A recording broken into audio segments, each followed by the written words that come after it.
రే Rambabu tiffin చేద్దు కదా. ఒక గంట దాకా వాడిని డిస్టర్బ్ చేయకు, డీటెయిల్స్ తర్వాత చెప్తాను.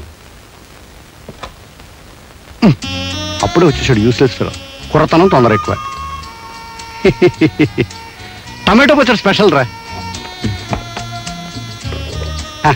ఆడవాళ్ళు మీరు వెళ్ళి ఇంటి పని చూసుకోండి, మేము వడ్డించుకుంటాం. పని వాళ్ళం ఎందుకు?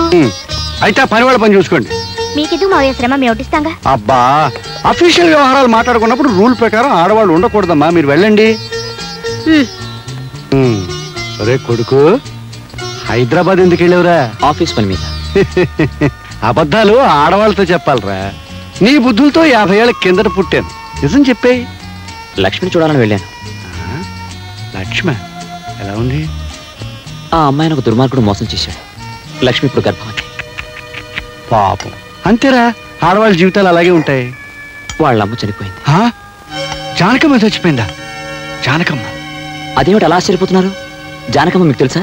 అబ్బే, నాకేం తెలుసు, నాకేం తెలీదు. ఓ విధంగా తెలుసు, ఎప్పుడో నీ నోటి వెంటే విన్నట్టు గుర్తు.